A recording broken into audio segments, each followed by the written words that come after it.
Hello everyone, welcome to Delights. നമ്മൾ ഇന്ന് discuss ചെയ്യാൻ പോകുന്നത് ഡെറിവേറ്റീവ് ഇൻസ്ട്രുമെൻസിനെ പറ്റിയാണ്.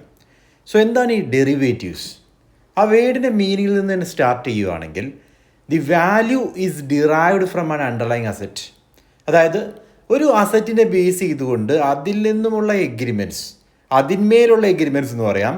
അതായത് ഒരു എക്സാമ്പിൾ പറയുകയാണെങ്കിൽ, ഒരു പാഡി ഫാർമറുമായിട്ടൊരു എഗ്രിമെൻറ്റ് വയ്ക്കുന്നു. 3 മാസം കഴിഞ്ഞ് നിങ്ങളുടെ ഈ പാഡി ഇത്ര രൂപയ്ക്ക് ഞാൻ പിന്നീട് വാങ്ങിച്ചു കൊള്ളാം എന്നൊരു എഗ്രിമെൻറ്റ് വരുവാണെങ്കിൽ it's A kind of forward contract.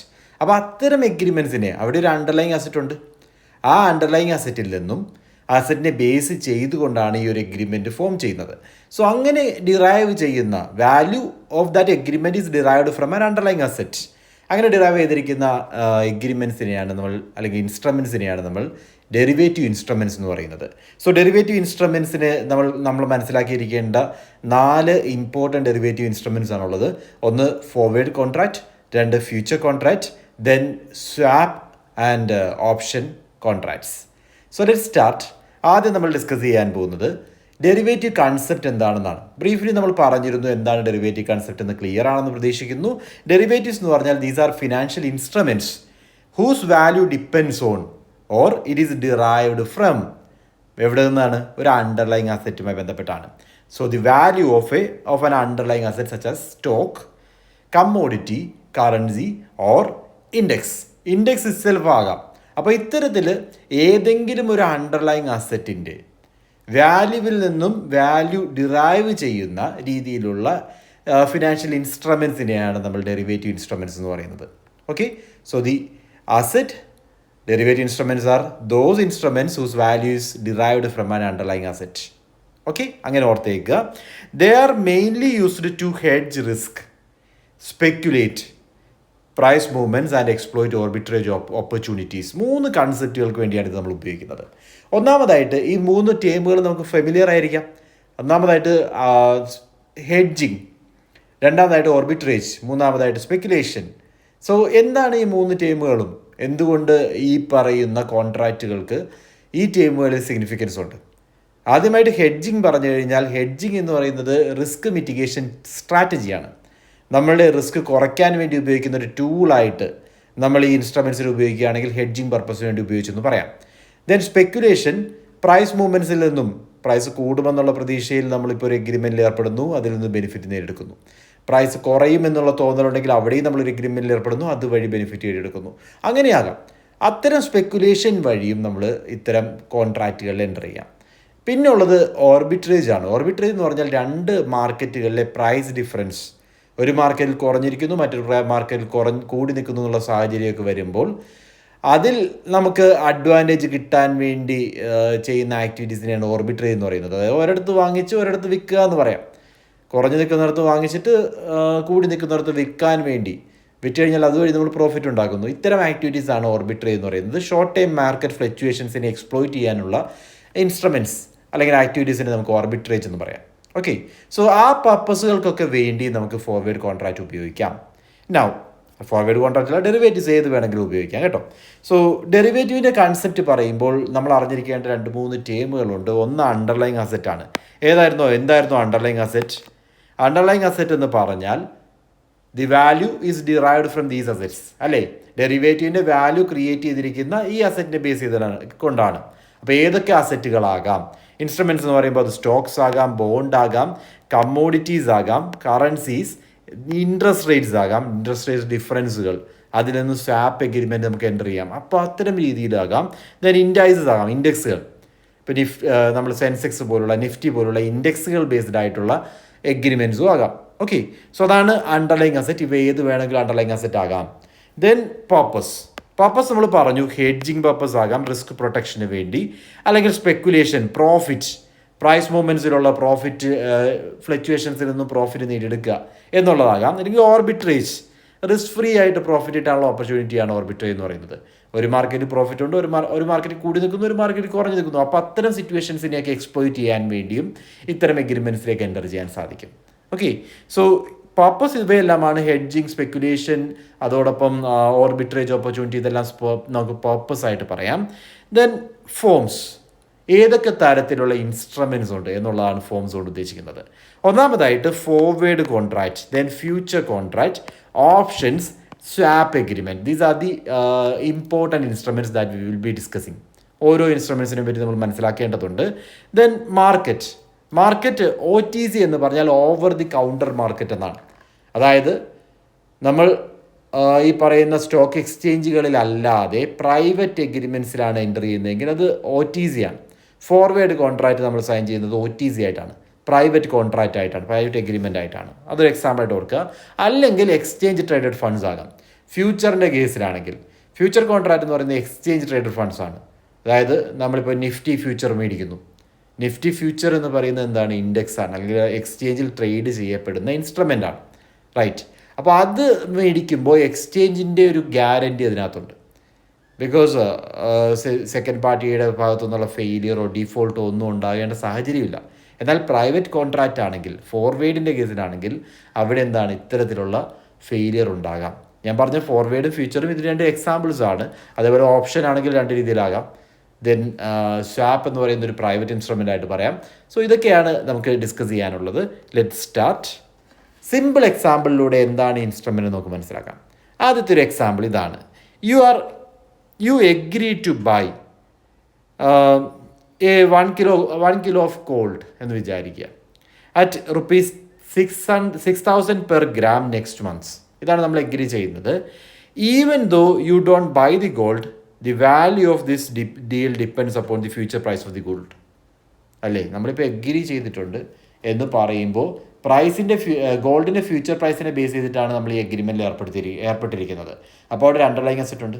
ആ അണ്ടർലൈങ് അസറ്റ് എന്ന് പറയുന്നത് ഗോൾഡാണ്. ഗോൾഡിനെ നമ്മൾ ഫ്യൂച്ചറിൽ ഇത്ര രൂപയ്ക്ക് വാങ്ങിച്ചു കൊള്ളാം എന്നൊരു എഗ്രിമെൻറ്റ് വയ്ക്കുമ്പോൾ അവിടെ അണ്ടർലൈങ് അസറ്റായി ഫ്യൂച്ചർ പ്രൈസിനെ ബേസ് ചെയ്തിട്ടാണ് ഇത്തരം ഇൻസ്ട്രുമെൻറ്റ്സിനെയാണ് നമ്മൾ ഡെറിവേറ്റീവ് ഇൻസ്ട്രുമെൻറ്റ്സ് എന്ന് പറയുന്നത്. So it's a derivative contract.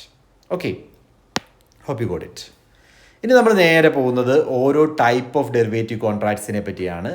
ആദ്യത്തെ ഡെറിവേറ്റീവ് ഇൻസ്ട്രുമെൻറ്റ് കോൺട്രാക്റ്റ് എന്ന് പറയുന്നതിലും ഇൻസ്ട്രുമെൻ്റ് എന്ന് തന്നെ പറയാം.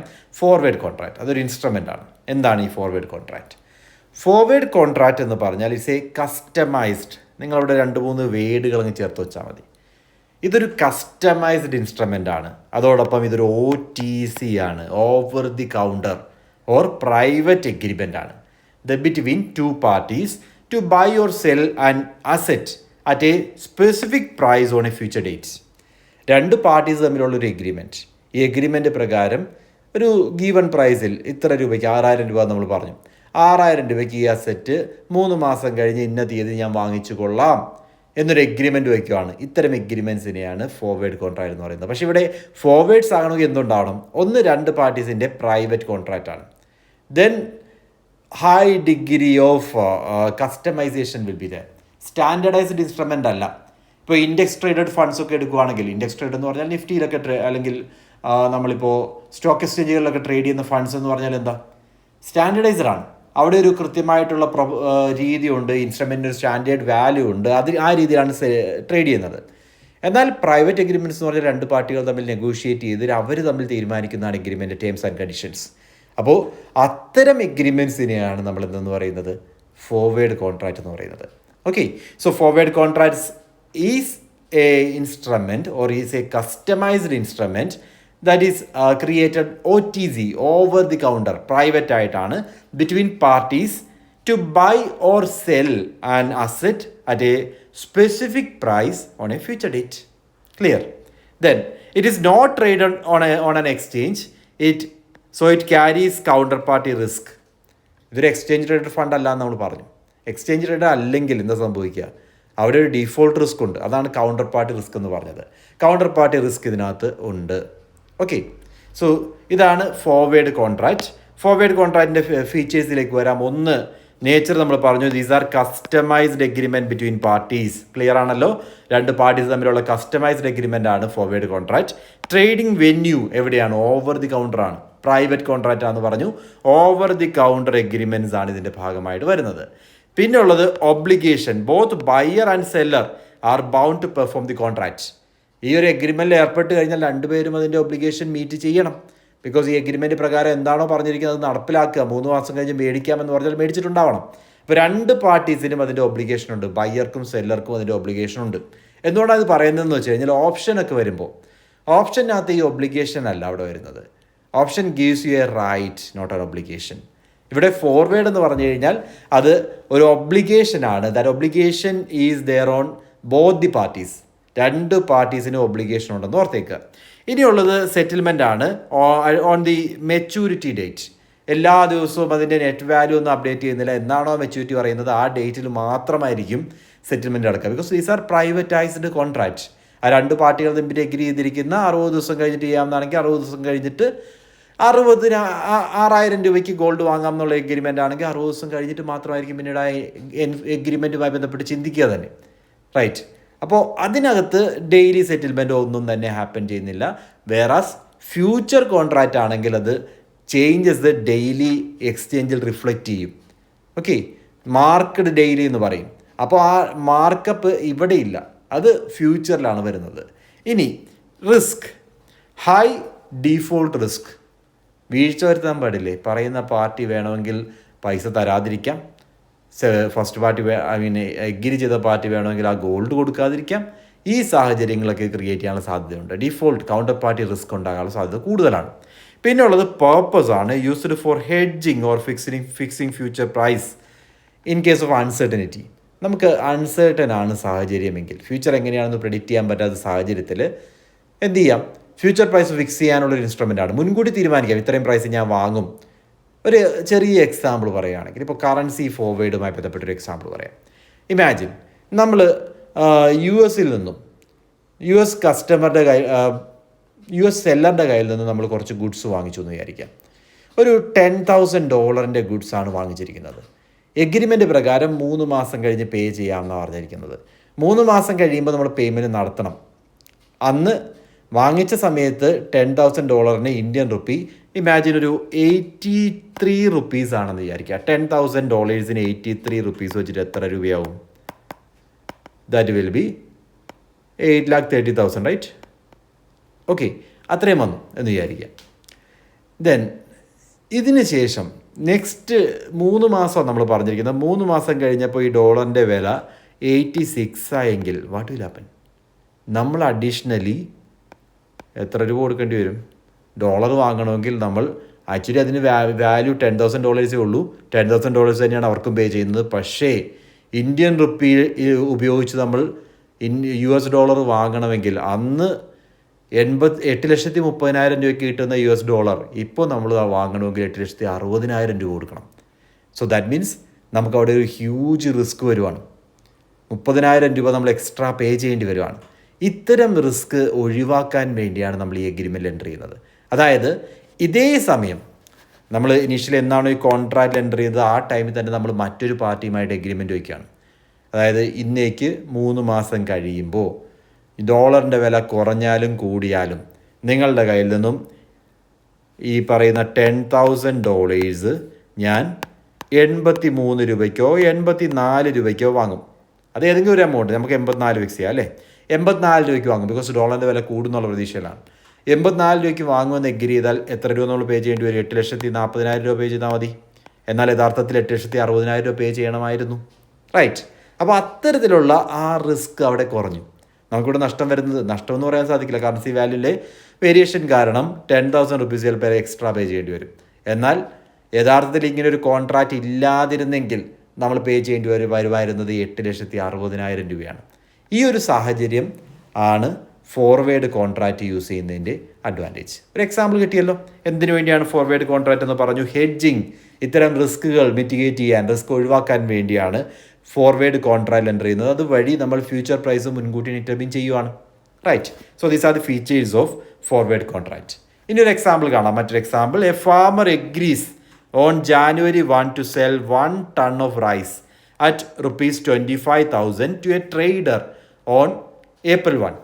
ഇപ്പോൾ എഗ്രി ചെയ്തിരിക്കുന്നത് January 1 ഒരു ട്രേഡർക്ക് 1 ടൺ റൈസ് 25,000 രൂപയ്ക്ക് April 1 വിൽക്കാം എന്ന് എഗ്രി ചെയ്തിരിക്കുന്നു. അപ്പോൾ ഇതുകൊണ്ടുള്ള അഡ്വാൻറ്റേജ് എന്താണ്?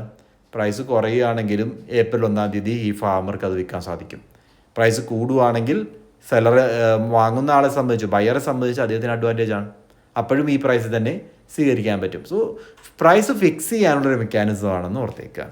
If the market rises to 28,000, 25,000 ആണെങ്കിൽ ഇത് 28,000 ഉയർന്നു, the trader gains. If the market falls to 22,000, ആർക്ക് ഗെയിൻ? The farmer gains. ഇതാണ് concept. Clear? So no exchange involve. Exchange in the sense ഒരു സ്റ്റോക്ക് എക്സ്ചേഞ്ച് ട്രേഡഡ് ആയിട്ടുള്ള fund അല്ല ഇത്. Stock exchange trade ചെയ്യുന്നില്ല. ഇതൊരു പ്രൈവറ്റ് ഡീലാണ്. 2 പാർട്ടീസ് എഗ്രി ചെയ്ത പ്രൈവറ്റ് ഡീലാണ് forward contract. Okay, so forward contract clear ആണെങ്കിൽ നമുക്ക് രണ്ടാമത്തെ ഏരിയയിലേക്ക് പോകാം. രണ്ടാമതായിട്ട് പറയുന്നത് ഫ്യൂച്ചർ കോൺട്രാക്ട്സിനെ പറ്റിയാണ്. Future contract is a standardised version of forward contract. Forward contract എന്തെന്നാണ് പറഞ്ഞത്? പ്രൈവറ്റൈസ്ഡ് കസ്റ്റമൈസ്ഡ് കോൺട്രാക്റ്റ് ആണെങ്കിൽ ഫ്യൂച്ചർ കോൺട്രാക്റ്റ് എന്ന് പറയുന്നത് സ്റ്റാൻഡർഡൈസ്ഡ് ആണ്. Standardised version of forward contract traded on exchange. So you got the difference between future and forward, right? Future ആണെങ്കിൽ private ആണ്, forward ആണെങ്കിൽ exchange traded ആണ്. ഫ്യൂച്ചർ കസ്റ്റമൈസ്ഡ് ആണ്, forward standardised ആണ്. Okay, so it removes counterparty risk by involving a clearing house, a profit or loss that are settled daily. Mark to market എന്ന് പറയും. അതായത് ദിവസവും അതിനകത്തുള്ള പ്രോഫിറ്റോ ലോസോ വന്നിരിക്കുന്ന സിറ്റുവേഷൻസ് സെറ്റിൽമെൻറ്റ് നടത്തും. വേരിയേഷൻസ് എന്താണോ വരുന്നത് മാർക്കറ്റിൽ റിഫ്ലക്റ്റ് ചെയ്യുന്നതാണ്. ഇന്ന് പ്രൈസ് കുറയുകയാണെങ്കിൽ പറയുന്ന അസറ്റിൻ്റെ വാല്യൂ ഇന്ന് കുറയുകയാണെങ്കിൽ അത് മാർക്കറ്റിൽ കാണാൻ പറ്റും. അത്രേ ഉള്ളൂ. അപ്പോൾ അങ്ങനെയുള്ള എഗ്രിമെൻറ്റ്സ് ആണ് ഫ്യൂച്ചർ കോൺട്രാക്റ്റ് എന്ന് പറയുന്നത്. സോ ഫ്യൂച്ചർ കോൺട്രാക്റ്റിൻ്റെ ഫീച്ചേഴ്സ് ആലോചിച്ച് നോക്കുക. These are exchange traded, standardised. അതുവഴി തന്നെ സ്റ്റാൻഡർഡൈസ്ഡ് ആയതുകൊണ്ടും എക്സ്ചേഞ്ച് ട്രേഡ് ആയതുകൊണ്ടും ഒരു ക്ലിയറിംഗ് ഹൗസ്, ഒരു സ്റ്റോക്ക് എക്സ്ചേഞ്ചിൽ അവിടെ ലിസ്റ്റ് ചെയ്യപ്പെടുന്നതുകൊണ്ട് ഒക്കെ എന്താണുള്ള അഡ്വാൻറ്റേജ്? സ്റ്റോക്ക് എക്സ്ചേഞ്ച് ഒക്കെ വരുമ്പോൾ അതിനുള്ള അഡ്വാൻറ്റേജ്, ഒരു ക്ലിയറിംഗ് ഹൗസ് അവിടെ വരുമ്പോൾ അഡ്വാൻറ്റേജ് എന്ന് പറഞ്ഞാൽ സെക്കൻഡ് പാർട്ടി ഡീഫോൾട്ട് വരുന്നുള്ള സാധ്യതയില്ല. അപ്പോൾ ആ ഡീഫോൾട്ട് റിസ്ക് അവിടെ ഇല്ലാതാവുകയാണ്. ഓക്കെ, സോ ഇതൊക്കെയാണ് ഫ്യൂച്ചർ കോൺട്രാക്ട്. ഫീച്ചേഴ്സിലേക്ക് വന്നാൽ nature. First thing, it is a standardised agreement. Quantity, quality, price and expiry as fixed. Okay, so stock exchange ആണ് ഇവയെല്ലാം ഫിക്സ് ചെയ്യുന്നത്. ക്വാണ്ടിറ്റി എത്രമാത്രമായിരിക്കണം, ക്വാളിറ്റി, അതേപോലെ തന്നെ എക്സ്പയറി എങ്ങനെയാണ് തുടങ്ങിയ കാര്യങ്ങളെല്ലാം ഫിക്സ്ഡ് ആണ്. Then trading venue stock exchanges ആണ്. NSE, BSE, MCX പോലുള്ള എക്സ്ചേഞ്ചുകളിലാണ് ഇത് ട്രേഡ് ചെയ്യപ്പെടുന്നത്. Obligation, both parties must fulfil the contract. Same in the case of future, ഫോർവേഡിലും ഫ്യൂച്ചറിലും ഒരേ രീതിയിൽ വരുന്ന ഈ ഒരു ആസ്പെക്റ്റ് ആണ്. 2 പാർട്ടീസിൻ്റെ ഒബ്ലിഗേഷൻ ഷുവറാണ്. 2 പേരും അവരുടെ ഒബ്ലിഗേഷൻ മീറ്റ് ചെയ്തേ പറ്റൂ. ഇനിയുള്ളത് സെറ്റിൽമെൻ്റ് ആണ്. ഡെയിലി മാർക്കറ്റ് ഹാപ്പൻ ചെയ്യുന്നു. ഓക്കെ, MTM എന്ന് പറയും, മാർക്ക് ടു മാർക്കറ്റ്. മാർക്കറ്റിലേക്ക് എല്ലാ ദിവസവും അതിൻ്റെ ബാലൻസ് എത്രയാണോ, ഫ്ലക്ച്വേഷൻസ് എന്താണോ അത് മാർക്കറ്റിലേക്ക് റിഫ്ലക്റ്റ് ചെയ്യും. ലോസ് ആണെങ്കിൽ നിങ്ങൾ പേ ചെയ്യേണ്ടി വരും. അതേസമയം പ്രോഫിറ്റ് ആണെങ്കിൽ നിങ്ങൾക്ക് അതിൽ ഗെയിൻ വന്നുകൊണ്ടിരിക്കും. ആ രീതിയിലാണ് ഇതൊരു സിസ്റ്റം വരുന്നത്. ഡെയിലി ബേസ് മാർക്കപ്പ് ഉണ്ടാകും. Then risk very low. Clearing house guarantees performance. Risk കുറയാനുള്ള കാരണം അവിടെ ഒരു ഡിഫോൾട്ടിന് സാധ്യതയില്ല. ബിക്കോസ് എക്സ്ചേഞ്ച് ബേസ്ഡ് ആണ്, സ്റ്റാൻഡർഡൈസ്ഡ് ആണ്. സോ ക്ലിയറിംഗ് ഹൗസ് നമുക്ക് അവിടെ ഗ്യാരണ്ടി തരുന്നുണ്ട്. These are not privatised contract. Purpose hedging, speculation പർപ്പസുകൾക്ക് വേണ്ടി മുമ്പ് പറഞ്ഞതുപോലെ തന്നെ ഇത് ഉപയോഗിക്കാം. Example, so you buy Nifty futures നമ്മൾ വാങ്ങുവാണ് 22,000-ന്. Say future contract, right? Nifty future on expiry Nifty 22,400 ആയി എന്ന് വിചാരിക്കുക. അങ്ങനെയാണെങ്കിൽ നമുക്ക് 400 പ്രോഫിറ്റ് കിട്ടിയിട്ടുണ്ട്. അതേസമയം നിഫ്റ്റി 20,000ലേക്ക് താഴോട്ട് പോയിട്ടുണ്ടെങ്കിൽ നമുക്കവിടെ എന്ത് സംഭവിക്കും? ഒരു ലോസും സംഭവിക്കും. Okay, so if Nifty falls 21,800, loss. അങ്ങനെയുള്ള സിറ്റുവേഷൻ അവിടെ ഗെയിൻ ചെയ്യുന്നത്. Exchange adjust gain or loss daily. ഇതിനകത്ത് വരുന്ന ഫ്ലക്ച്വേഷൻസ് എല്ലാം ഓട്ടോമാറ്റിക്കലി, ഇപ്പോൾ ഷെയർ പ്രൈസിലുള്ള മൂവ്മെൻറ്റ് എങ്ങനെയാണ് അതേപോലെ തന്നെ എക്സ്ചേഞ്ചിൽ ആ പറയുന്ന ഓരോ ഫ്ലക്ച്വേഷൻസും ഡെയിലി റിഫ്ലക്റ്റ് ചെയ്യും. ഓക്കെ, മാറ്റം എന്താണ് സംഭവിച്ചിരിക്കുന്നത് അത് എക്സ്ചേഞ്ചിൽ തന്നെ നമുക്ക് കാണാൻ സാധിക്കും. അടുത്തത് ഓപ്ഷൻ കോൺട്രാക്റ്റ് ആണ്. ഫ്യൂച്ചർ ആൻഡ് ഫോർവേഡ് ക്ലിയർ ആണെങ്കിൽ ഓപ്ഷൻ കോൺട്രാക്റ്റിലേക്ക് പോകാം. ഓപ്ഷൻ കോൺട്രാക്റ്റ് എന്ന് പറഞ്ഞാൽ ദീസ് ഓപ്ഷൻ കോൺട്രാക്റ്റിനെ സിംപ്ലിഫൈ ചെയ്ത് ഡിഫൈൻ ചെയ്യുകയാണെങ്കിൽ option contracts gives you a right, not an obligation. അത്രേ ഉള്ളൂ. ഒരു റൈറ്റ് നിങ്ങൾക്ക് തരും. Either to buy or sell. നമുക്ക് ഒബ്ലിഗേഷൻ ഇല്ല, നമുക്കത് ചെയ്തേ പറ്റും എന്നുള്ള നിർബന്ധമില്ല ഒരു പാർട്ടിക്ക്. ആർക്കാണോ ആ റൈറ്റ് കിട്ടുന്നത് അദ്ദേഹത്തിന് അത് റൈറ്റാണ്, സെക്കൻഡ് പാർട്ടിക്ക് അത് ഒബ്ലിഗേഷനോ ആയിട്ട് മാറും. അങ്ങനെയാണ്. അതായത് an option gives the buyer, ആരാണോ ഈ ഓപ്ഷൻ വാങ്ങുന്നത് അദ്ദേഹത്തിന് എന്താണ്, ഗീവ്സ് ദി റൈറ്റ്. കണ്ടല്ലോ. But not the obligation to buy or sell the underlying asset at a fixed price call strike price on or before a specific date. അപ്പോൾ ഇവിടെ 2-3 ടേമുകൾ ഓർക്കണം. ഒന്ന് ഓപ്ഷൻ ബയർ. ഓപ്ഷൻ ബയർ എന്ന് പറഞ്ഞാൽ ആരാണോ ഈ stock puttu അല്ലെങ്കിൽ കോൾ ഓപ്ഷൻ നടത്തുന്നത് അവരാണ് ഓപ്ഷൻ ബയർ. ഓക്കെ, അതെടുക്കുന്നവരെ ഓപ്ഷൻ ബയർ എന്ന് പറയാം. അതേസമയം അത് കൊടുക്കാൻ തയ്യാറാവുന്നവരാണ് ഓപ്ഷൻ സെല്ലർ. ഓപ്ഷൻ സെല്ലറെ സംബന്ധിച്ച് ഇതെന്ത് ചെയ്യണം, ഓപ്ഷൻ സെല്ലർക്ക് ഇത് ഒബ്ലിഗേഷൻ മാൻഡേറ്ററി ആണ്. അതേസമയം ബയ്യർക്ക് ഇത് അവരുടെ സാഹചര്യത്തെ അനുസരിച്ച് തീരുമാനിച്ചാൽ മതി വാങ്ങണോ വേണ്ടയോ എന്ന്. ഫേവറബിൾ സിറ്റുവേഷൻ ആണെങ്കിൽ അവരെന്ത് ചെയ്യും, വാങ്ങും. ഫേവറബിൾ സിറ്റുവേഷൻ ആണെങ്കിൽ അദ്ദേഹം ചിലപ്പോൾ വിൽക്കും. അതേസമയം അൺഫേവറബിൾ ആണെങ്കിൽ അദ്ദേഹം ജസ്റ്റ് ഒന്നും ചെയ്യാതെ മാറി നിൽക്കുന്നൊരു സാഹചര്യം കാണാൻ സാധിക്കും. ഇതാണ് because it's a right not an obligation എന്നുള്ളതാണ് എൻ്റെ meaning. So the buyer pays a premium to get the right. ഈ വാങ്ങാനും വിൽക്കാനും അല്ലെങ്കിൽ പുട്ട് ഓപ്ഷനും കോൾ ഓപ്ഷനും ചുമ്മാ കിട്ടുമോ, അതിന് വേണ്ടി ഒരു പ്രീമിയം പേ ചെയ്യണം. ആ പ്രീമിയത്തെ ബേസ് ചെയ്തിട്ടാണ് അദ്ദേഹത്തിന് ഈ റൈറ്റ് കിട്ടുന്നത്. ആ റൈറ്റിന് കൊടുക്കുന്ന ഈ പ്രീമിയത്തെ നമുക്ക് ഓപ്ഷൻ പ്രീമിയം എന്ന് പറയാം. സോ ഓപ്ഷൻ ടൈപ്സുമായി ബന്ധപ്പെട്ട്, അതായത് ഓപ്ഷൻ 2 തരത്തിലുള്ളതെന്ന് നമ്മൾ പറഞ്ഞു. ഒന്ന് കോൾ ഓപ്ഷനാണ്. കോൾ ഓപ്ഷൻ എന്ന് പറഞ്ഞാൽ ബയ്യറുടെ right to buy at a fixed price. ഇപ്പോൾ പറയുന്ന പ്രൈസിൽ ഫ്യൂച്ചർ ഡേറ്റിൽ വാങ്ങാനുള്ള അവകാശമാണ് കൊടുക്കുന്നതെങ്കിൽ അത് കോൾ ഓപ്ഷൻ. സോ സെല്ലറുടെ ഒബ്ലിഗേഷൻ എന്ന് പറയുന്നത് seller must sell if exercised. അതായത് ബയ്യർ വാങ്ങാൻ തീരുമാനിക്കുന്നുണ്ടെങ്കിൽ ആ മുൻകൂട്ടി നിശ്ചയിച്ച പ്രൈസിൽ ബയ്യർ പറയുകയാണ് ഞാൻ വാങ്ങാൻ റെഡിയാണ് എന്ന് പറഞ്ഞാൽ സെല്ലർ അത് കൊടുത്തേ പറ്റൂ. സോ സെല്ലർക്ക് അവിടെ ഒബ്ലിഗേഷനാണ്, ബയ്യർക്ക് സ്വയം തീരുമാനിക്കാം വാങ്ങണോ വേണ്ടിയോ എന്ന്. Okay, example buy a call option on Infosys at ₹1,500.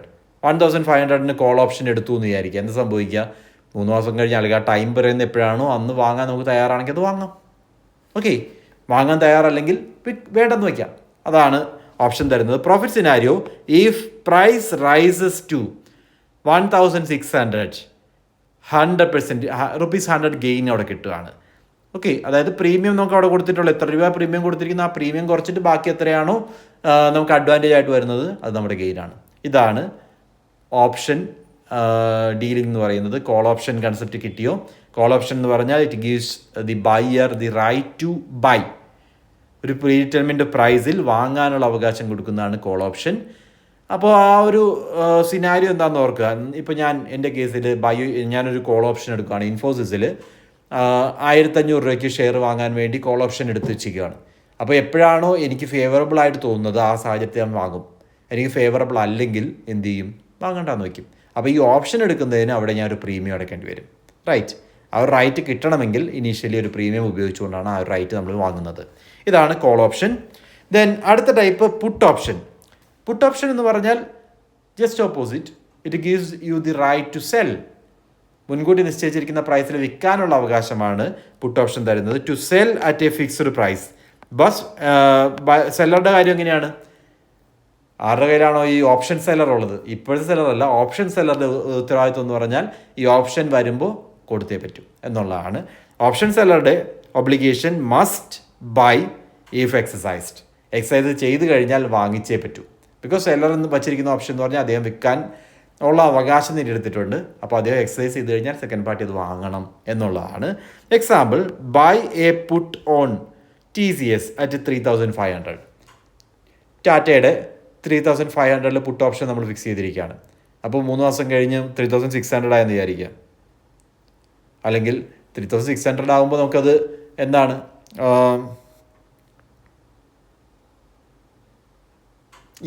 3,600 ആയെങ്കിൽ നമുക്കിപ്പോൾ 3,500 വിൽക്കാൻ പറ്റും. അവിടെ നമുക്ക് നഷ്ടമാണ്. അതേസമയം 3,200 കുറഞ്ഞു എന്ന് വിചാരിക്കാം. എന്ത് സംഭവിക്കും? 3,200 ആയിട്ട് ഷെയറിൻ്റെ പ്രൈസ് കുറഞ്ഞു. നമ്മൾ എടുത്തിരിക്കുന്ന ഓപ്ഷൻ പ്രകാരം 3,500 വിൽക്കാം എന്നാണ്. അപ്പോൾ നമുക്കുള്ള അഡ്വാൻറ്റേജ് എന്താ? 300 രൂപ ലാഭത്തിൽ. ഇപ്പോൾ ഷെയർ പ്രൈസ് 3,200 ഉള്ളൂ, എന്നാൽ നമുക്ക് 3,500 വിൽക്കാനുള്ള അവസരമാണ് കിട്ടുന്നത്.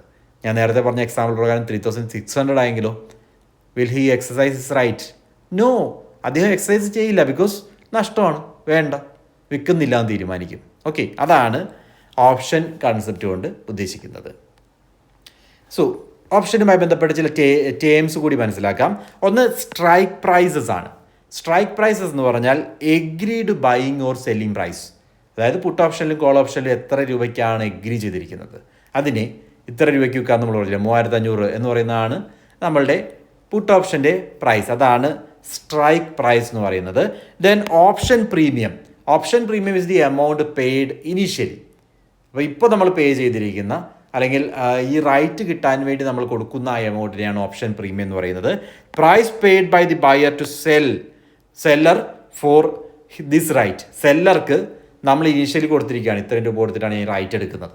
ആ അവകാശത്തെയാണ് ഓപ്ഷൻ പ്രീമിയം എന്ന് പറയുന്നത്. Expiry date, last date to exercise the option is called expiry date. എന്നാണോ ഈ ഒരു കണ്ടിന്യൂസ് ഓപ്ഷൻ ഒന്നുമല്ല, ഇതൊരു നിശ്ചിത ടൈമുണ്ട്. ഓപ്ഷൻ മെച്യൂരിറ്റി ഉണ്ട്, ആ മെച്യൂരിറ്റിയാണ് എക്സ്പയറി ഡേറ്റ് എന്ന് പറയുന്നത്. ഓക്കെ, അതിനുള്ളിൽ നമ്മൾ ആ ഓപ്ഷൻ എക്സ്പയർ ചെയ്യണം, അല്ലെങ്കിൽ ലാപ്സ്ഡ് ആയിട്ട് മാറും. ദെൻ ഒരു എക്സാമ്പിൾ, കോൾ ഓപ്ഷൻ്റെ എക്സാമ്പിൾ നിങ്ങൾക്ക് ഇവിടെ കാണാം. You buy a call option for Reliance at 2500 after paying 50 premium. 50 രൂപ പേ ചെയ്ത് പ്രീമിയം കൊടുത്തിട്ട് 2500 നമ്മളൊരു കോൾ ഓപ്ഷൻ എടുത്ത് വെച്ചിട്ടുണ്ട്. ഓക്കെ, അപ്പോൾ ആ ഒരു ടൈം ഫ്രെയിമിൽ 2500 നമ്മൾ എടുത്തിരിക്കുന്ന ഇപ്പോൾ ആ ഷെയറിൻ്റെ പ്രൈസ് എന്ന് പറയുന്നത് 2600 ആയാൽ we will get 50 rupees profit അല്ലേ? അങ്ങനെയാണ് ഈ ഒരു ഓപ്ഷൻ ആക്ട് ചെയ്യുന്നത്. If the price rises to 2600 profit. എങ്ങനെയാണ് 50 എന്ന് പറഞ്ഞത്? ബിക്കോസ് 50 രൂപ നമ്മൾ പ്രീമിയം അടച്ചു, 100 രൂപ 2600 എന്ന് പറഞ്ഞാൽ 2500 ആണ് അതിൻ്റെ നമ്മളുടെ കോൾ ഓപ്ഷൻ ഉള്ളത്. അപ്പോൾ എന്താ അഡ്വാൻറ്റേജ്? നമുക്ക് 100 rupees കിട്ടുന്നു. ഈ 100ൽ നമ്മൾ 50 രൂപ പ്രീമിയം അടച്ചിട്ടുണ്ട്, സോ 50 രൂപ പ്രോഫിറ്റ്. ഓക്കെ, ഇങ്ങനെയാണ് കോൾ ഓപ്ഷൻ വരുന്നത്. If the price stays below 2500 അവിടെ നമുക്ക് നഷ്ടം സംഭവിക്കും. അപ്പോൾ എന്ത് ചെയ്യും? നമ്മൾ എക്സസൈസ് ചെയ്യില്ല. Okay, you lose only ₹50. നമ്മൾ ആദ്യം കൊടുത്തിരിക്കുന്ന 50 രൂപ പ്രീമിയം മാത്രം നമുക്ക് നഷ്ടമാവും, വേറൊന്നും നഷ്ടപ്പെടാനില്ല. പ്രീമിയം കൊടുത്തിരിക്കുന്ന എത്രയാണോ അത് മാത്രമായിരിക്കും നഷ്ടപ്പെടുന്നത്. So limited loss unlimited profit for the buyer എന്നുള്ള കൺസെപ്റ്റാണ് ഇവിടെ വരുന്നത്. അപ്പോൾ ഓപ്ഷനും ക്ലിയർ ആണെന്ന് വിചാരിക്കുന്നു. നമ്മൾ നേരെ അടുത്ത എഗ്രിമെൻ്റ് ആയിട്ടുള്ള സ്വാപ്പ് എഗ്രിമെൻറ്റ്സിലേക്ക് പോകുന്നു. സ്വാപ്പ് എന്താണ്? സ്വാപ്പ് എന്ന് പറഞ്ഞു കഴിഞ്ഞാൽ it's an agreement between 2 parties to exchange the cash flows over a period of time. 2 parties അവർ ക്യാഷ് ഫ്ലോ എക്സ്ചേഞ്ച് ചെയ്യുകയാണ്, ഫണ്ടല്ല. ആ ഫണ്ടുമായി ബന്ധപ്പെട്ട ക്യാഷ് ഫ്ലോസ് എക്സ്ചേഞ്ച് ചെയ്യാനുള്ള എഗ്രിമെൻറ്റിനെയാണ് നമ്മൾ സ്വാപ്പ് എഗ്രിമെൻറ്റ് എന്ന് പറയുന്നത്. അതായത് it is mainly used to manage interest rate or currency risk. 2 പർപ്പസുകൾ പറയാം. ഒന്ന് ഇൻട്രസ്റ്റ് റേറ്റ് ഉള്ള മാറ്റം. ഇപ്പോൾ ഒരു കറൻസിയിലുള്ള ഇൻട്രസ്റ്റ് റേറ്റും അല്ലെങ്കിൽ ഫിക്സ്ഡ് ഇൻട്രസ്റ്റ് റേറ്റും ഫ്ലോട്ടിംഗ് ഇൻട്രസ്റ്റ് റേറ്റും വരുവാണ്. ഒരു പാർട്ടിക്ക് ഫിക്സ്ഡ് ഇൻട്രസ്റ്റ് റേറ്റ് വേണം, എന്നാൽ അദ്ദേഹത്തിൻ്റെ ലോൺ എന്ന് പറയുന്നത് ഫ്ലോട്ടിംഗ് ഇൻട്രസ്റ്റ് റേറ്റിലാണ്. സെക്കൻഡ് പാർട്ടിക്ക് ഫ്ലോട്ടിംഗ് ഇൻട്രസ്റ്റ് റേറ്റ് വേണം, പക്ഷേ അദ്ദേഹത്തിൻ്റെ ലോൺ എന്ന് പറയുന്നത് ഫിക്സ്ഡ് ഇൻട്രസ്റ്റ് റേറ്റിലാണ്. ഇവർക്ക് എന്ത് ചെയ്യാം? ആ ഇൻട്രസ്റ്റ് റേറ്റ് അങ്ങോട്ടും ഇങ്ങോട്ടും സ്വാപ്പ് ചെയ്യാം. നിങ്ങളുടെ ഇൻട്രസ്റ്റ് റേറ്റ് ഞാൻ പേ ചെയ്യാം, ഞങ്ങളുടെ ഇൻട്രസ്റ്റ് റേറ്റ് നിങ്ങൾ പേ ചെയ്യും. അങ്ങനെ ഒരു എഗ്രിമെൻറ്റ് വയ്ക്കുകയാണെങ്കിൽ അതൊരു ഇൻട്രസ്റ്റ് റേറ്റ് സ്വാപ്പിന് എക്സാമ്പിളാണ്. Okay, let me explain that in detail. So swaps are customised trader over the counter. Same in like forward പറഞ്ഞതുപോലെ തന്നെ സ്വാപ്സ് എന്ന് പറയുന്നത് കസ്റ്റമൈസ്ഡ് കോൺട്രാക്റ്റ് ആണ്, OTC ആണ്, പ്രൈവറ്റ് കോൺട്രാക്ട്സ് ആണ്. Different types of swaps. അതിലൊന്ന് ഇൻട്രസ്റ്റ് റേറ്റ് സ്വാപ്പ് ആണ്. Interest rate swap എന്ന് പറഞ്ഞാൽ exchange of fixed rate and floating interest payments. എന്താണ് ഫിക്സ്ഡ് റേറ്റ് ഇൻട്രസ്റ്റ് പേയ്മെൻറ്റ്? നമ്മൾ ഒരു ലോൺ എടുത്തിരിക്കുകയാണ്. ആ ലോൺ ഒരു 50 ലക്ഷം രൂപയുടെ ലോണാണെന്ന് വിചാരിക്കുക. അതിന് 5% ഇൻട്രസ്റ്റ് പേ ചെയ്യണം എന്നുള്ളതാണെങ്കിൽ അതൊരു ഫിക്സ്ഡ് ഇൻട്രസ്റ്റ് റേറ്റ് ആണ്. എന്നാൽ മാർക്കറ്റിലെ ഇൻട്രസ്റ്റ് റേറ്റിലുള്ള ഫ്ലക്ച്വേഷൻസ് അനുസരിച്ച് നമ്മളുടെ ഇൻട്രസ്റ്റ് റേറ്റിലും പേയ്മെൻറ്റിലും ഇൻട്രസ്റ്റിലും മാറ്റം വരുവാണെങ്കിൽ അത് ഫ്ലോട്ടിംഗ് റേറ്റ് ആണ്. കൂടുകയാണെങ്കിൽ ഇൻട്രസ്റ്റ് കൂടും, കുറയുവാണെങ്കിൽ കുറയും. അങ്ങനെയുള്ള സിറ്റുവേഷനെയാണ് ഫ്ലോട്ടിംഗ് ഇൻട്രസ്റ്റ് റേറ്റ് എന്ന് പറയുന്നത്.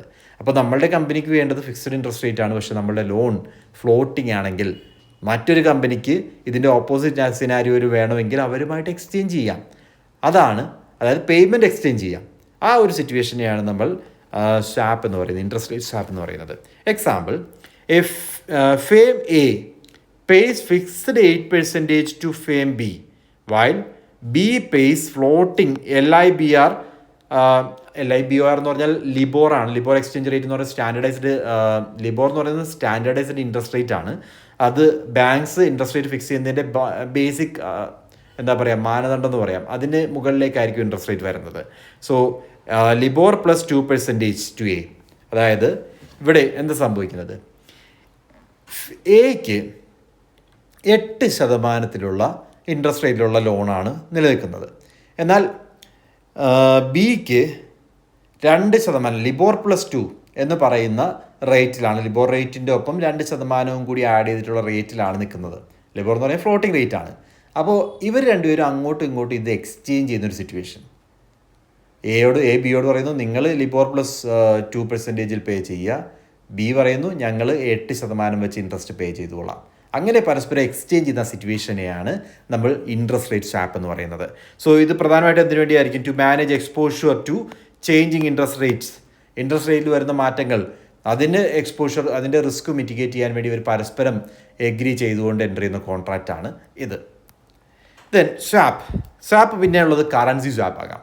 കറൻസി സ്വാപ്പ് എന്ന് പറഞ്ഞാൽ രണ്ട് കറൻസിയിലുള്ള റിസ്ക് മിറ്റിഗേറ്റ് ചെയ്യാൻ വേണ്ടിയാണ് കറൻസി സ്വാപ്പ് എൻ്റർ ചെയ്യുന്നത്.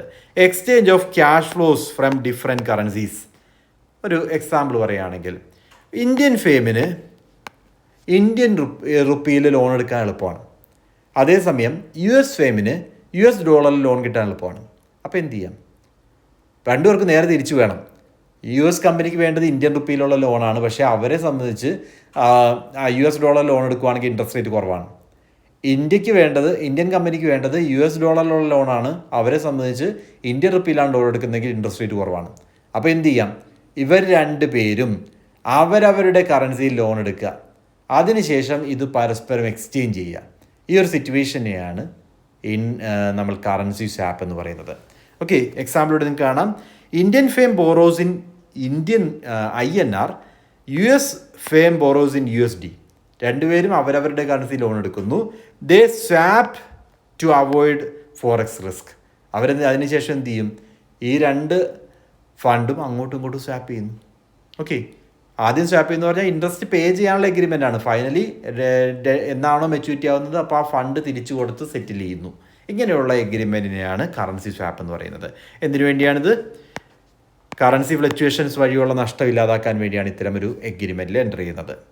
Okay, so a company with fixed rate loan expects interest rates to fall. Company ഇപ്പോൾ എന്തിനു വേണ്ടി, ഇൻട്രസ്റ്റ് റേറ്റ് സ്വാപ്പിൻ്റെ ഒരു എക്സാമ്പിൾ പറയുകയാണെങ്കിൽ, ഒരു കമ്പനി അവരുടെ റേറ്റ് ഓഫ് ലോൺ എന്ന് പറയുന്നത് ഫിക്സ്ഡ് റേറ്റ് ആണ്, 4% ഇൻട്രസ്റ്റ് റേറ്റിലുള്ളൊരു കമ്പനിയാണെന്ന് വിചാരിക്കാം. ഇവർ പ്രതീക്ഷിക്കുകയാണ് ഇൻട്രസ്റ്റ് റേറ്റ് കുറയാനുള്ള സാധ്യതയുണ്ട്.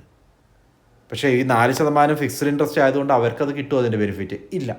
അപ്പോൾ എന്ത് ചെയ്യാം, ഫ്ലെക്സിബിൾ ഇൻട്രസ്റ്റ് റേറ്റിലുള്ള മറ്റൊരു ലോൺ എടുത്തിട്ടുള്ള കമ്പനിയുമായിട്ട് ടൈപ്പ് വരിക, എഗ്രിമെൻറ്റ് വരിക. അവർക്ക് ഇൻ കേസ് നേരെ തിരിച്ചായിരിക്കും അവരെ ചിന്തിച്ച് വെച്ചിരിക്കുന്നത്. അപ്പോൾ ആ ഒരു ചിന്തയെ ബേസ് ചെയ്തുകൊണ്ട്, അതായത് it enters into an interest rate swap to pay floating and receives fixed ഞാൻ അങ്ങോട്ട് തരാം, ഓക്കെ, ദെൻ ഫ്ലോട്ടിംഗ് നിങ്ങൾ എനിക്ക് തരണം എന്നൊരു എഗ്രിമെൻ്റ് വെച്ചിട്ട് എന്ത് ചെയ്യാം, അവരെ സംബന്ധിച്ച് റേറ്റ്സ് ഫോളോ ചെയ്യുകയാണെങ്കിൽ അതുവഴി അഡ്വാൻറ്റേജ് നേടിയെടുക്കാം. 4% കുറവാണ് ഫ്ലോട്ടിംഗ് ഇൻട്രസ്റ്റ് റേറ്റ്, അത് കുറഞ്ഞുകൊണ്ടിരിക്കുകയാണ്, ഇനിയും കുറയും എന്ന പ്രതീക്ഷ ഉണ്ടെങ്കിൽ എന്ത് ചെയ്യാം, ആ ഒരു എഗ്രിമെൻ്റ് എൻ്റർ ചെയ്യുന്നത് വഴി ഇൻട്രസ്റ്റ് റേറ്റിൻ്റെ ബെനിഫിറ്റ് നമുക്ക് നേടിയെടുക്കാൻ സാധിക്കും. ഇതാണ് ഫ്ലോട്ടിംഗ് ഇൻട്രസ്റ്റ് റേറ്റുമായി ബന്ധപ്പെട്ട ഒരു എക്സാമ്പിൾ. അപ്പോൾ ഡിഫറെൻറ്റ് ടൈപ്സ് ഓഫ് ഡെറിവേറ്റീവ്സ് പറഞ്ഞു. ഈ ഒരു ഏരിയ നിങ്ങൾ കൃത്യമായിട്ട് ഒന്ന് ക്രോസ് ചെക്ക് ചെയ്യണം, ഡൗട്ട്സ് എന്തെങ്കിലും ഉണ്ടെങ്കിൽ ചോദിക്കുകയും ചെയ്യുക. അപ്പോൾ ഡെറിവേറ്റീവ്സിനെ നമുക്കൊന്ന് കമ്പയർ ചെയ്യാം. All four derivative instruments differ in standardization, risk, market and purpose.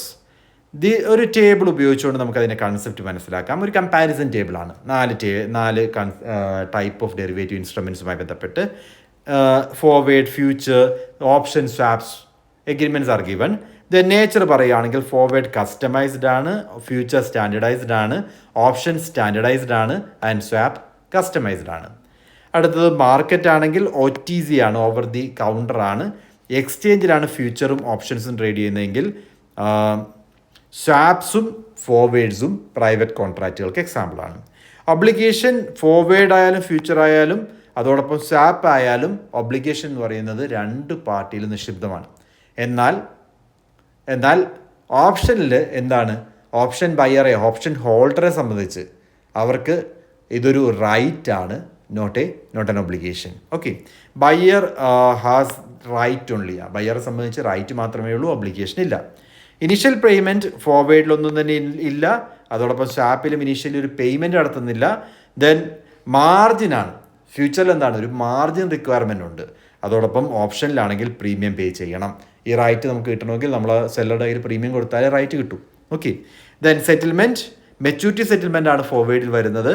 Daily settlement, daily mark to market ആണ് ഫ്യൂച്ചർ കോൺട്രാക്റ്റുമായി ബന്ധപ്പെട്ട് വരുന്നത്. ദെൻ എക്സസൈസ് ഓർ എക്സ്പയറി, അതായത് എന്നാണോ ആ ഇൻഡിവിജ്വൽ അത് എക്സസൈസ് ചെയ്യുന്നത് അല്ലെങ്കിൽ എക്സ്പയർഡ് ആവുന്നത് ആ ഒരു ടൈമിലാണ് ഓപ്ഷൻസുമായി ബന്ധപ്പെട്ട് മെച്യൂരിറ്റി വരുന്നത്, എക്സസൈസ് വരുന്നത്. ദെൻ പീരിയോഡിക് ഇൻട്രസ്റ്റ് പേയ്മെൻറ്റ് അതാണ് നടക്കുന്നത് അല്ലേ. ഇപ്പോൾ രണ്ട് സിറ്റുവേഷനിലും അതിൽ നിന്നുള്ള ക്യാഷ് ഫ്ലോസ് ആണ് എക്സ്ചേഞ്ച് ചെയ്യപ്പെടുന്നത്. ക്യാഷ് ഫ്ലോ എക്സ്ചേഞ്ച് എന്ന് പറഞ്ഞു കഴിഞ്ഞാൽ പീരിയോഡിക്കലി ആ ക്യാഷ് ഫ്ലോ എക്സ്ചേഞ്ച് ചെയ്യേണ്ടതായിട്ട് വരും. അതാണ് സ്വാപ്പിൽ സംഭവിക്കുന്നത്. ഇൻട്രസ്റ്റ് ഇപ്പോൾ അടച്ചുകൊണ്ടേ ഇരിക്കേണ്ടത് വർഷം തോറും. ആ ഇൻട്രസ്റ്റ് അടയ്ക്കാമെന്നാണ് കമ്പനി എൻക്വയറി ചെയ്തിട്ടുള്ളത്. അപ്പോൾ അത്തരം പീരിയോഡിക് പേയ്മെൻറ്റ്സ് ആണ് സ്വാപ്സിൽ വരുന്നത്. So I hope it is clear, right.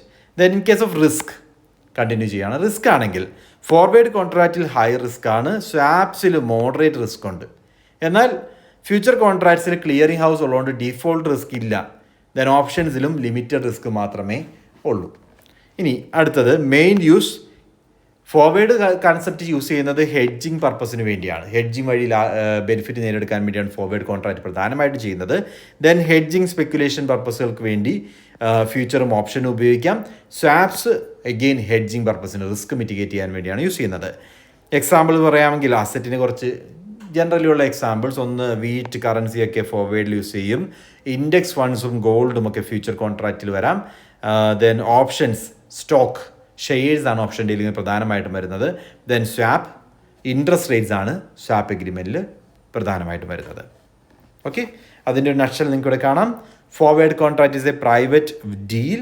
Future contract exchange contract ആണ്. ഓപ്ഷൻസ് എന്ന് പറയുന്നത് it's a right, not an obligation. Then swap, cash flow exchange ആണ് സ്വാപ്പിൻ്റെ കേസിൽ വരുന്നത്.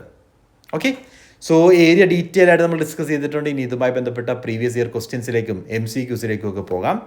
അപ്പോൾ ആദ്യത്തെ ക്വസ്റ്റ്യൻ ഇതാണ്: which of the following is a key difference between forward contract and future contract? Forward കോൺട്രാക്റ്റും ഫ്യൂച്ചർ കോൺട്രാക്റ്റും തമ്മിലുള്ള പ്രധാന ഡിഫറൻസ് എന്താണെന്ന് വെച്ചിരിക്കുന്നത്. Options are given. Forwards are mark to market daily, futures are not. Just opposite അല്ലേ? Just opposite ആണ്. Forward contracts are standardised and future contracts are standardised and trade on exchanges, while forward contracts are customized and traded over the counter. That is right. Okay, future contract എന്താണ്? Standardised ആണ് and exchange traded ആണ്. എന്നാൽ forward എന്ന് പറയുന്നത് customised ആണ് and it is OTC, private traded ആണ്. An agreement that gives the holder the right but not an obligation to buy or sell an underlying asset at a predetermined price on or before a specific date is called. അതിനെ നമ്മൾ വിളിക്കുന്ന പേരാണ് option, right? Option contract. അടുത്ത question: a company wants to exchange its fixed interest rate payments on a loan for floating interest rate payments. Which derivative instrument is most suitable? ഇതിനെ നമ്മൾ എന്ത് വിളിക്കും? ഇതിനെയാണ് ഇൻട്രസ്റ്റ് റേറ്റ് സ്വാപ്പ് എന്ന് പറയുന്നത്, right? Interest rate swap. അടുത്ത question: which of the following derivative instruments typically has the highest level of counterparty risk? Counterparty risk, അതായത് default വരുത്താനുള്ള റിസ്ക് ഏറ്റവും കൂടുതലുള്ള ഇതിനകത്താണ്. ഏറ്റവും ആദ്യം പറഞ്ഞ ഫോർവേഡിലാണ് ഏറ്റവും കൂടുതൽ റിസ്ക് ഉള്ളത്. Okay, unlike future or forward contracts, unlike future or forward contracts, the buyer of the option contract has. എന്താ അവർക്കുള്ള അഡ്വാൻറ്റേജ്? ബയറെ സംബന്ധിച്ച്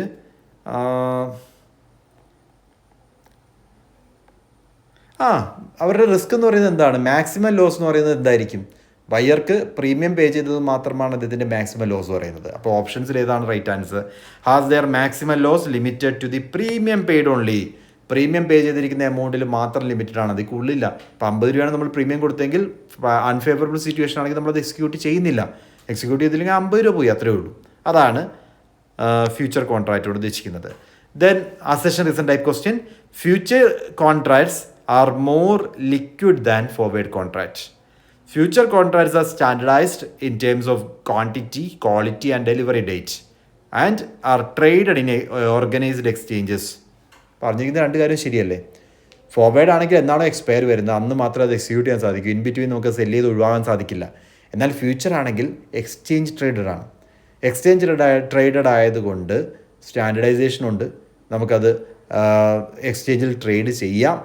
ഓക്കെ, അപ്പോൾ അതിനകത്ത് ലിക്വിഡിറ്റി എന്ന് പറയുന്നത് കൂടുതലായിട്ട് നമുക്കവിടെ കാണാൻ സാധിക്കും.